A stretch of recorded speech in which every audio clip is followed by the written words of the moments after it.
Okay, well, I wasn't actually planning on convincing everybody that climate change exists, so I might be here a little longer than I anticipated.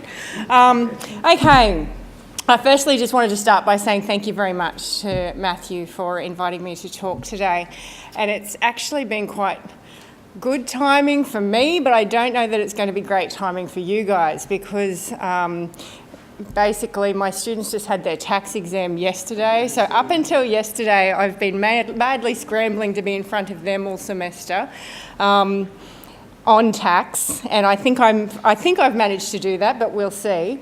And so today has been a little bit like cramming for an exam, and hopefully I don't fail badly.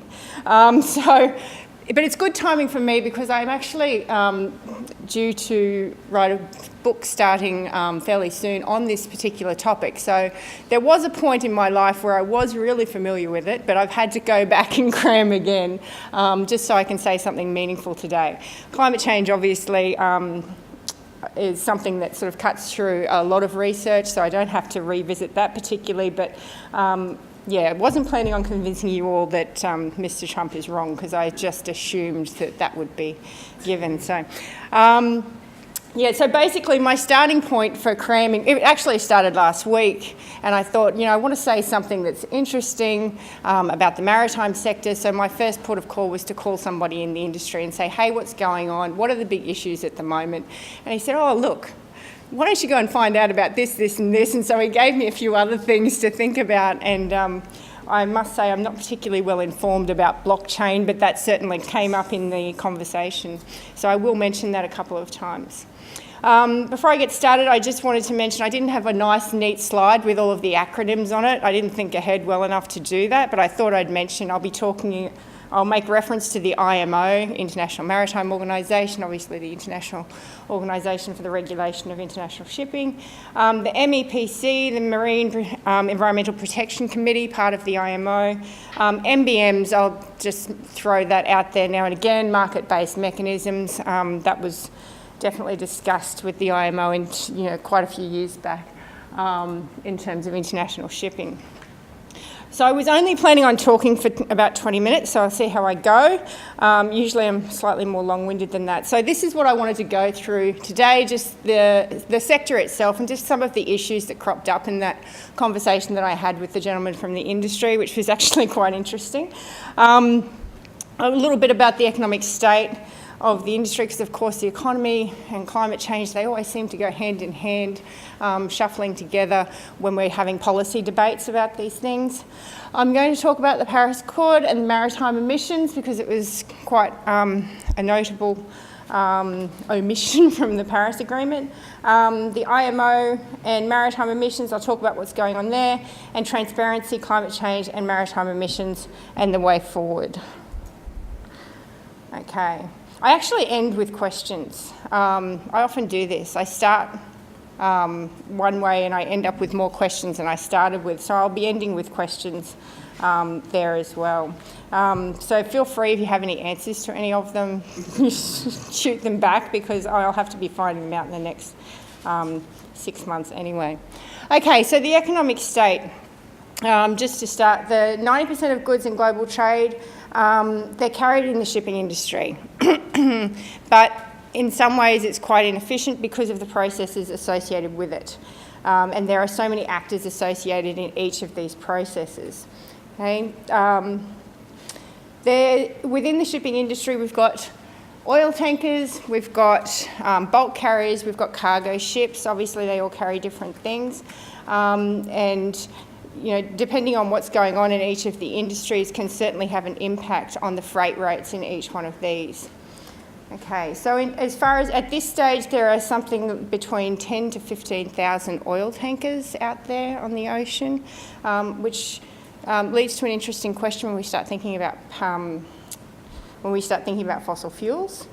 There's also an excess of bulk carriers going on at the moment because several years ago, basically the freight rates were so high for bulk carriers that there was just this huge rush to build more, but unfortunately that didn't continue, and now these freight rates are at an all-time low. What happens when we've got rates being at an all-time low, money's not flowing really well, and all of a sudden efficiency becomes a bit of a question, and people want to cut costs as much as they possibly can, which sometimes can be a very good thing in terms of energy efficiency. Oops, did I skip over? No, I'm good. Okay. So, countries sometimes have a different role when it comes to international shipping, depending on the makeup of that particular country. We have there's three broad categories. So we've got port states, flag states, otherwise known as flags of convenience, and coastal states.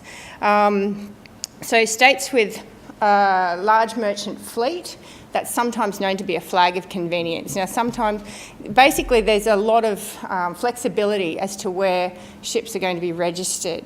And obviously where are they going to go to register their ships? Usually it's going to be with somewhere that's probably got the least regulations perhaps, and it's the cheapest to register, or most efficient in terms of their bottom line to register. Now the UN Convention on the Law of the Sea requires that there's a connection with the state in which it's registered, but most academics say, well, the registration itself is that connection, so pretty much we can have we've got these flags of convenience states based on the registration requirements. Okay. This can be compared, and if we have a flag of convenience states, where are their interests going to be? It's going to be in maintaining that fleet itself. So are they going to be thinking about the environment, or are they going to be thinking about the ship and the ship owners and making them happy? Maybe their environmental interests might not be as strong as if they were something like a coastal state, such as Australia. We've got the Great Barrier Reef. We really have to take care of that, not that we are necessarily at the moment. But certain coastal states may advocate for stronger pollution controls, for instance. And so we've got these competing interests at an international level. And then we've also got port states, so places like Shanghai and Singapore, for instance, are port states. And I went to Shanghai about a year ago, and I can tell you, I don't think I've ever seen so many ships in all my life coming down there. It was just like a main highway. I wouldn't want to be swimming across because I would have been squashed several times. But yeah, we've got these particular port states. We have inspectors at these port states, and usually what happens, we've got these big ships coming in and these little ships go out and distribute it in various places. So obviously they're going to have different interests as well at this international level. So yeah, and the port states again have this interest in expediting the process of inspection, whereas some of the other places will not want that process expedited. So there's all these conflicting interests just when we're talking about the maritime sector. Okay, so efficiency and transparency in shipping. And I don't think I mentioned this at the start. Transparency, it's everywhere, right? In the Paris Agreement, transparency was a big feature throughout, and I'll talk about that more when I get to the Paris Agreement at the end. And I think I referred to it as the Accord earlier. Sorry, that must have been a total brain blank. But yeah, the Paris Agreement, as mentioned, it features transparency quite heavily. And at this stage, and I haven't been knees deep in the research in transparency in the Paris Agreement at this point, but I don't think we're going to know exactly what they were referring to until 2018. But I'm getting ahead of myself. I'm talking about efficiency and transparency in shipping and why it's important. Well, and I was just saying this to Nick earlier, when we're talking about things that are going on in international waters, we're quite blind to that, aren't we? It's the high seas out there. All sorts of things can happen. In terms of if we start talking about human rights and things that are going on with the crews on these ships, do we necessarily know? When they come into port, we can certainly make inspections, but things that are going on out there, it's going to be very difficult to know exactly what's going on. Other things in terms of efficiency and transparency, is this idea of, this shocked me actually, when I spoke to, and I was only informed of this last week, that there's still a ton of paper-based documentation. It's really, really antiquated, a lot of these common processes in this shipping sector. apparently it's just ridiculously slow in adopting these new reporting requirements. And so that leads to human errors, but if we're talking about paper-based documentation, things can get lost, things aren't openly shared, that information is not necessarily available. These are the tick boxes when it comes to transparency criteria, and none of them are being met at the moment. So there's definitely a lot of issues in terms of just the practices involved in shipping itself in relation to transparency. Okay, so this is where I'm getting into things which I probably shouldn't, and just mentioning things that I don't know a great deal about, but I'm going to mention them anyway. Because when I spoke to the gentleman in the industry, he brought up these three particular things and said, look, these can make some big changes, and it may make changes in terms of the environmental impact of the shipping industry without them doing anything. Like, this could happen organically just because of these certain things. So you guys probably know, because I'm talking to the wrong audience about 3D printing when I know nothing about it, but I was shocked to learn that they've printed a house. And I don't think that's the only house they've printed. Have they printed lots of houses, Matthew? Yeah.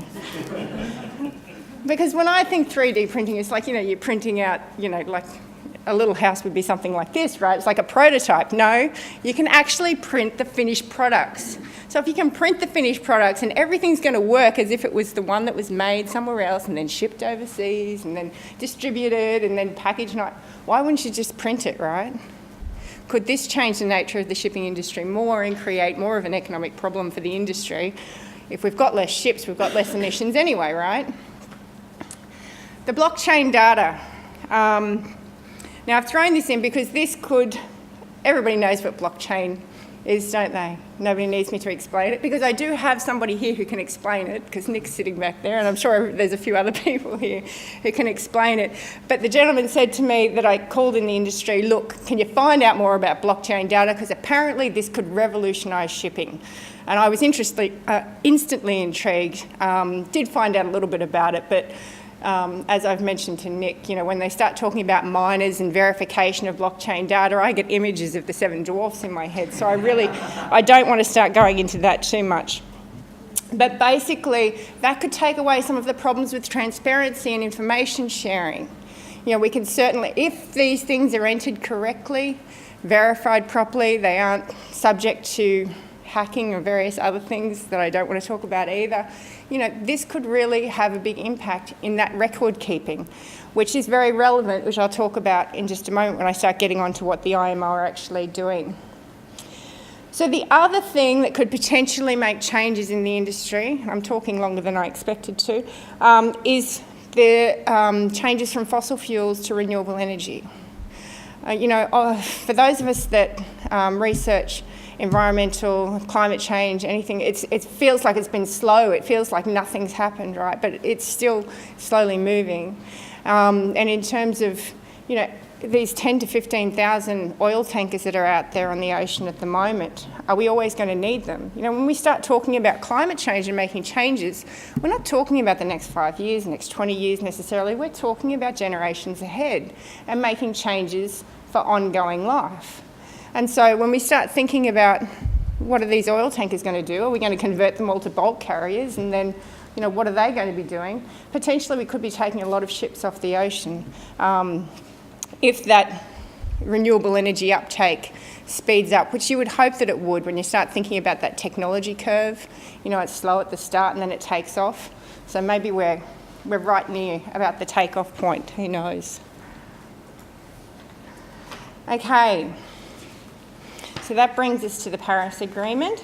And I just wanted to give a bit of an overview about the Paris Agreement because what was interesting there was the way that the whole shipping industry was dealt with. And I'm talking about international shipping. We're talking domestically, we don't have too much of a problem because that can be allocated to a national inventory. Because Paris had this bottom-up approach. The NDCs, I forgot to mention this is another acronym. There's acronyms everywhere these days, everybody's used to this. Nationally determined contributions. So let me begin by saying maritime transport was not included in the Paris Climate Agreement. However, the emissions from the maritime transport could reach 17% of the global total by 2050. That's not insignificant, right? It's a decent portion, but it hasn't been included, and neither has the international airline emissions at this stage. So, as mentioned, it had this bottom-up approach with the inclusion of these NDCs, nationally determined contributions. So, these nationally determined contributions, I probably don't need to tell anybody what those are. They're basically just submissions from the parties to the Paris Agreement. They're to provide these every 5 years. They require that a country basically submits their climate actions, and all of the targets are met through these, through these submissions. That's the whole idea. Okay, so at this stage, because we've got this bottom-up approach that's associated with national inventories, things like international shipping, it's kind of, I think of it as being a bit of a black hole of emissions. You know, they're not being covered by anybody, nobody's sort of sticking their hands up. Well, no countries are sticking their hands up at this stage. The IMO is definitely starting to make, arguably starting to make some headway, but I'll leave that for you guys to determine if I manage to get to that point. So again, it's expected that these NDCs are ambitious, they're meant to be transparent, and I think transparency is particularly important for climate actions because we don't really know if what we're doing is going to have any impact, right? So we kind of needs there to be some good reporting of information because it does take hundreds of years for the carbon emissions particularly to come out of the atmosphere once our actions have been taken. And we're not going to know based on temperature, you know, you hear it yourself. Anyway, I won't go into some of the conversations I've had with certain Trump supporters about, well, it's been a cold winter, it's really not happening, is it? So that's the Paris. And what happened, of course, there was a draft article about the IMO and also about the airline emissions. This was excluded from the final Paris Agreement. So there's a question that, and this is one of the things that we're going to be looking at in terms of how we could account for these. If somebody's going to actually be responsible for these emissions as opposed to, you know, this coming under the banner of the IMO, and it's kind of, you know, if you're not accountable for it, if you're not directly measuring it, if it's not something that you have to answer for, you know, is something really going to happen? Well, perhaps if the IMO is strict enough, but then again, you know, there's other issues there. So how could we possibly account for these using a bottom-up approach? Then we'd start looking at certain principles like the polluter pays principle. But as mentioned in international shipping, we've got so many different actors involved. We've got ship owners, you know, it's registered to a flag of convenience state that could have absolutely nothing to do with where that ship operates. It's just that that's a convenient place to register the ship. So do we allocate those emissions to the flag of convenience state? It's not really the polluter pays principle because they're just getting, you know, the money from that consignment. So should we make the consignee of the ship pay for those emissions, or should we use economic principles like destination-based accounting or origin-based accounting based on where the goods leave from or where they end up eventually? So there's all these different issues as to how to account for these. And certainly, I think the World Trade Organisation might have some things to pipe in about if we start trying to link those particular emissions to the goods themselves, if it is in fact goods that we're shipping, or if it's, you know, fuel-based, then you'd be looking at, you know, assigning it to a certain measure of the fuel, of course. So there's definitely conflicts involved with, and there's issues involved depending on, you know, which one of those you think is the most reasonable, and whether it's something we even need to do, or can it come under the banner of the IMO, and will they be reduced anyway? Again, it will depend on how strict they are about these things. Okay, so what have the IMO done? Oh, just got enough time to cover what the IMO have done. I probably won't get to everything, my apologies, I do go on a bit. So I've mentioned them quite a few times. They are actually doing things. They have done things since the Paris Agreement. and because they've been wanting to show that they are taking action. Now, the IMO really, I wrote a paper with Seifel quite a few years back, I think it was 2013, and we were quite impressed with all the things they were doing. They were talking about market-based mechanisms. They were the first, I think they were the first international organisation, the first international body to adopt mandatory energy efficiency measures for the entire industry. This is back in 2011. But since then, what happens when you get like a front mover, then you start getting the different competing interests come in, and it's kind of halted things a little bit. Okay, but at this stage, what they've agreed is that they're going to have these mandatory requirements coming from the IMO. These mandatory requirements are going to be imposed on any ships of 5,000 gross tonnage and above, and that accounts for 85% of the industry's emissions. So basically, they have to collect the consumption data, and I would, even though I haven't sort of had a look at any of these records in particular, I'd just be interested to see how they're going to collect these and how this information is going to be transparent and validated and useful when we start talking about transparency. So this is going to happen for a year. They're going to collect this consumption data, and basically this collection of data is going to be the first in their three-step approach. Their three-step approach begins with the data collection. The middle part is going to be a debate, and I can tell you the debate that's been going on for quite some time in the IMO about what to do in terms of maritime emissions has been very lengthy, includes a number of different interests, and when we're talking about climate change, it's very politically charged. The IMO has these non-discrimination policies in climate change, and arguably whether this still exists under the Paris Agreement, we've got common but differentiated responsibilities. So you've got conflicting principles there as it is, covering this same issue. So the debate could go on for quite a while. But then there's going to be a decision. So we've got the data collection, the debate, the decision, and this is going to basically be the approach. I'm going to skip over about the market-based mechanisms, simply because, well, what's happened there, that's been part of the debate. It's been going on for quite some time. In 2013, it looked like it was going to happen. Then we had all these competing interests come in and say, hang on a second, this isn't fair on this basis, and it really halted things substantially. So an MBM is not going to be coming in for the IMO, well, not before 2020 at least, because that's part of the roadmap. More likely 2023, because the roadmap sort of extends that far. And so, we probably don't need to be talking about it too much, and certainly don't need to be talking about those old proposals, because I imagine if a mechanism is brought in any way, shape or form, it's going to look substantially different.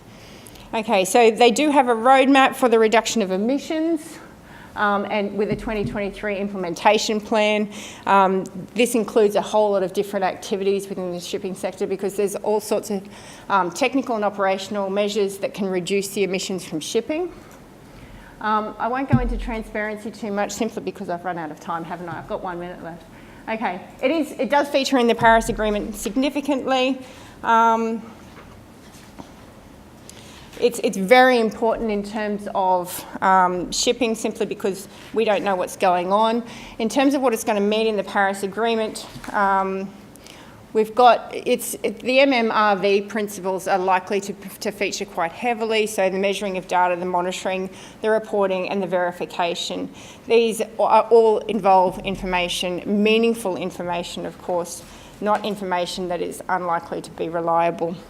And so pretty much my questions that I've just sort of skipped through in about 30 seconds was whether the data is going to actually be reliable. That's part of the IMO's first step approach. At this stage, maybe it's questionable based on the practices, but if blockchain comes in, maybe we've got something that could potentially make a difference there. It could be fraught with errors. Blockchain data could possibly improve usability of the information, transparency of the information, certainly. And